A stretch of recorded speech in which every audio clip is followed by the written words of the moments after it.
하나님께서 심판하시는 그 날의 모습을 오늘 말씀은 아주 구체적으로 그리고 정말 다 보고 있는 것 같이 그렇게 그려내고 있는 것을 볼 수가 있습니다.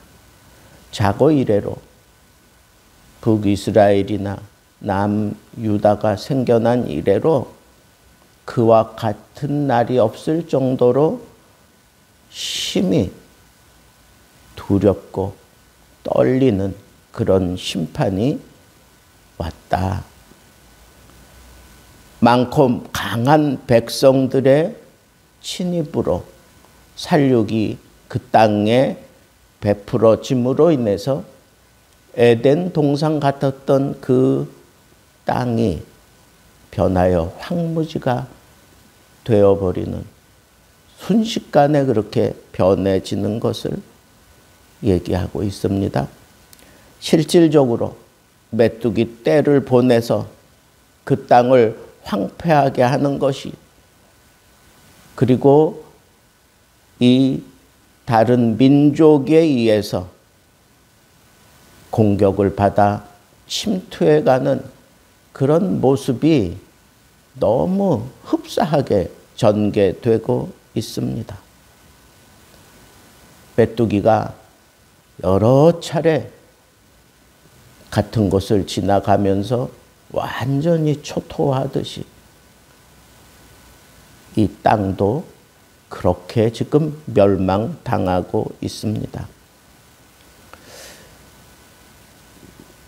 메뚜기 떼들은 마치 기병처럼 달리고 용사와 혹은 무사처럼 성에 기어 올라와서 창을 넘어가기도 하고 성 위를 달리기도 하면서 완전하게 이 전쟁에서 완전하게 승기를 잡고 막 날뛰는 그런 모습을 어쩌면 이렇게 그림 그리듯 지금 그리고 있는지 모르겠습니다. 그들이 내는 소리는 병거 소리 같았다. 불꽃이 이 건불, 이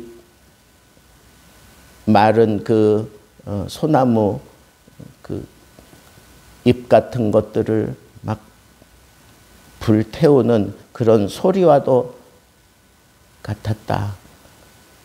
불 닿기도 전에 쪼그라들면서 그냥 타는 그런 것들이 많을 때 나는 그 소리, 완전히 이건 정말 마음도 몸도 그냥 오돌오돌 떨면서 쭈그러들 수밖에 없는, 그냥 앉아서 그냥 당하기만 하는 그런 그림이 여기 비춰지고 있습니다. 그 엄청난 군대가 조직적으로 성 위를 기어 올라오고 성 위를 달고 그 성 안에 완전히 에덴 동산 같은 것을 황무지로 만들어가는 데 있어서 시간도 얼마 걸리지 않았지만 이들이 정말 일사불란하게 움직이면서 자기들끼리 부딪히지도 않았고 그리고 어려움 없이 이렇게 정복하는 모습을 여기 그려내고 있습니다. 그러니까 마치 여호와께서 앞장서셔서 여호와의 군대를 호령하며 이 세상에 상대조차 되지 않는 이 군사들을 완전히 초토화시키는 것처럼 그렇게 지금 이 재앙이 임했다. 오늘 본문 말씀에서도 분명하게 그렇게 얘기를 하고 있습니다. 여호와께서 그의 군대 앞에서 소리 지르시고 그의 진영은 심히 크고 그의 명령을 행하는 자는 강하니, 이건 대적이 없다는 거예요. 하나님이 이 아수르라고 하는 나라를 들어서 심판을 하실 때 혹은 바벨론이라고 하는 나라를 들어서 심판을 하실 때 그의 백성들이 이렇게 힘이 크고 두려움을 그냥 온전히 오돌오돌 떨면서 당해야만 되는 그런 광경이 눈앞에 펼쳐지면서도 그들은 아무것도 할 수 없는 그런 상황이 순식간에 그들 앞에 펼쳐지는 것, 그것이 바로 여호와의 날의 두려움이라는 거예요. 오늘 본문 속에 무슨 이스라엘 백성들이 뭐 대적을 맞서서 싸웠다, 아니면 뭐 막아냈다, 아니면 뭐 피해 도망갔다, 뭐 그런 표현 아무것도 없어요. 그냥 한순간에 그냥 졸지에 망하는 것처럼 그렇게 망하는 겁니다.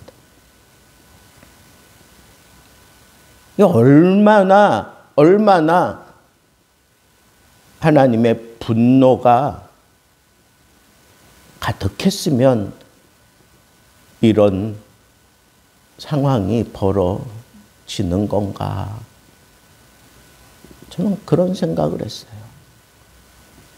아무리 하나님의 뜻을 어기고 또 하나님의 마음을 아프게 했다고 해도 어떻게 이렇게 심판하실 때 요만큼도 자비가 없는, 요만큼도 어떤 희망의 구멍도 없는 그런 상황으로 몰고 가서 완전히 멸망시키는지.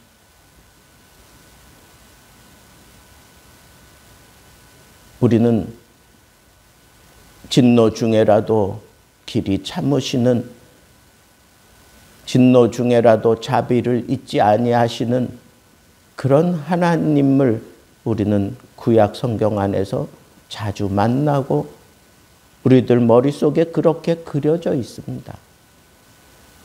그런데 이 여호와의 날의 두려움은 그것과 아무 상관없다는 거예요.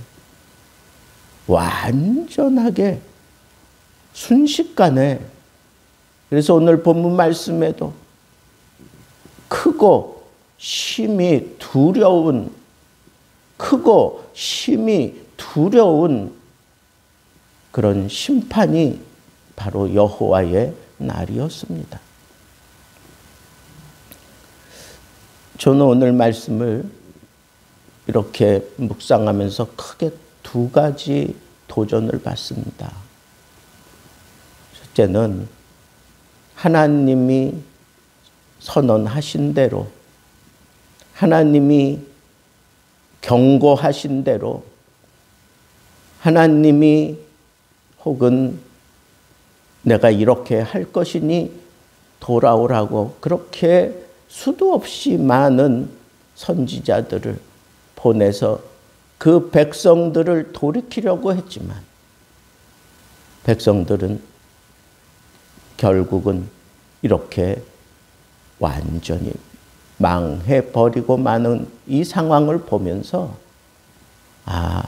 하나님을 대적한다는 것이 얼마나 두려운 건가. 하나님을 외면하게 만들었던 그들의 교만함과 그리고 그들의 우상 숭배가 얼마나 무서운 건가 하는 것을 또 느낄 수밖에 없습니다. 하나님의 말씀을 계속 들으면서도 결국은 돌아서지 못하고 그런 심각한 경고를 하는데도 불구하고 끝까지 고집하다가 망해버리는 이 어리숙한 이스라엘의 모습을 보면서 아무리 그럴지라도 하나님은 말씀하신 대로 일을 행하시고야 마는구나 하는 것을 저는 강하게 느꼈습니다. 그리고 또 한 가지 도전은, 그러면 왜 하나님은 이렇게 심판하실 때 이만큼도 자비가 없는 모습으로 심판을 하셔야만 했을까? 물론 하나님의 말씀대로 이루어져야 하겠기 때문에 이스라엘 백성들이 망할 때, 심판하실 때 이거 외에 다른 방법은 없었겠구나 하는 생각도 있지만, 다른 한편으로는 우리가 이런 심각한 상황이 우리 앞에 펼쳐질 때 하나님을 바라볼 수 있는 눈을 갖지 않으면 그냥 그대로 우리는 끝입니다. 멸망 중에 또 멸망당하고 마는 거예요. 완전히 절망에 쩔어서 멸망당하는 겁니다. 내가 비록 멸망하는 상황에, 마침내 망하는 그런 상황에 이르렀어도 우리는 이 심판을 통해서 하나님의 그 속내, 하나님의 그 내면의 마음을 바라볼 수 있는, 바라보고자 하는 그런 눈을 가지고 하나님을 이해할 수 있어야 합니다. 그래야 우리가 이 언약 백성으로서의 더 이상의 실족이 없기 때문입니다. 인간이 잘못해서 멸망당하는 것이지 하나님이 잘못한 것 없어요.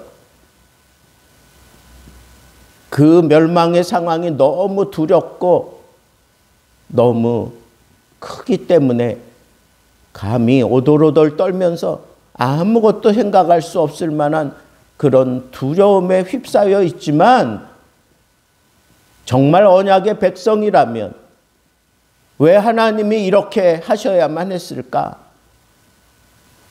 하나님의 그 속내는 무엇인가? 우리가 그 하나님의 마음을 들여다 볼 수 있어야 합니다. 그게 정말 우리에게 가장 큰 딜레마일 수도 있어요. 여호와의 날의 심판, 그 내면에 담겨진 하나님의 사랑을 볼 수 있는 영적인 눈이 있어야 된다는 겁니다. 심판이 행해질 때 드러나는 것은 오히려 선이에요. 이 끔찍한 심판이 행해지면서 정의가 드러나는 겁니다. 이 심판이 행해질 때 진리가 드러나게 되어 있습니다. 예수님께서도 그가 하나님의 아들임에도 불구하고 가야바 법정에서, 빌라도 앞에서 심각한 질문을 받지만 우리 주님께서는 한마디도 대답하지 않습니다. 그러다가 빌라도가 근본적인 것을 물어봅니다. 네가 유대인의 왕이냐 하는 이런 근본적인 문제를 물어볼 때 예수님이 그때 침묵하고 계시다가 그때 한마디 하십니다. 내가 바로 그다. 내가 바로 네가 얘기하는 그리스도가 맞다. 네가 얼마나 헤아리고 알고 있는지 모르지만 그래, 네가 물어보는 그 그리스도가 바로 나다.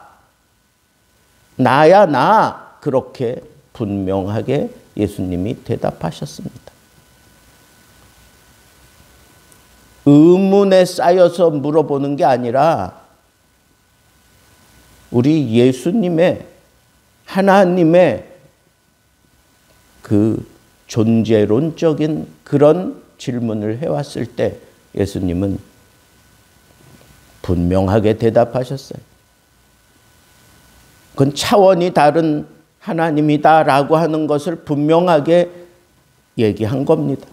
비록 그가 사슬에 묶여 있지만 나는 너희들의 구원자다, 그리스도다, 나는 하나님이야 라고 하는 것은 분명하게 밝히셨어요.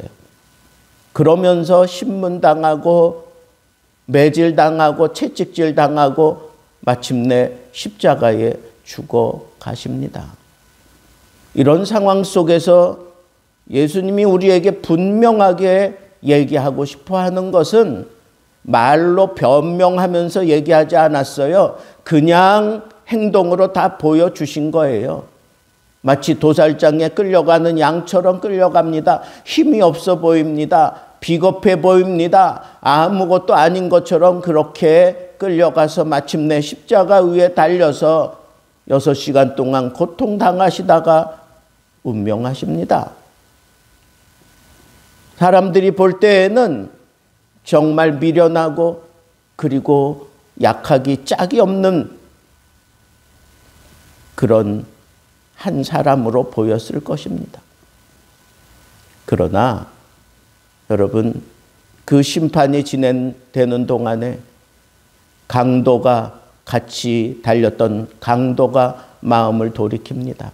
그 심판을 앞에서 이끌어 갔던 백부장이 이는 진실로 하나님의 아들입니다 라고 그렇게 고백을 하고, 그리고 갑자기 임한 흑암과 그리고 거기에 둘러싸여 있는 사람들이 다 저마다 마음에 크게 두려움을 안고 그렇게 또 그 자리를 떠나가는 그런 상황들을 통해서 선이 드러났습니다. 정의가 드러났습니다. 진리가 드러났습니다. 우리 주님의 말씀이 온전하게 드러났습니다. 우리 주님이 사흘 만에 다시 일어날 것을 말씀하셨는데 그것은 그 십자가 이후에 있을 일입니다. 그 고통의 순간을 온전히 감내하셨기 때문에 부활이 그들에게 보여질 수 있었던 겁니다.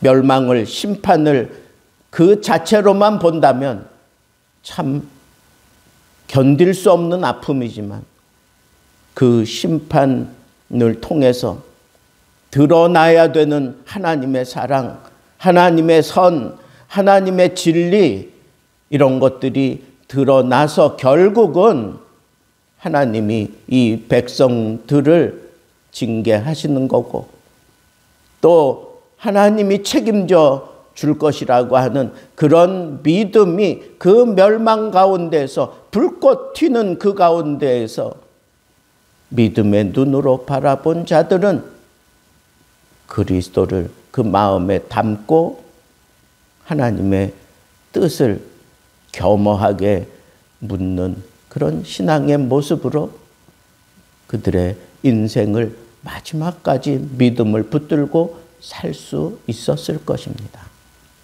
그렇습니다. 사랑하기 때문에 심판하신 겁니다. 사랑하기 때문에 진리대로 행하신 겁니다.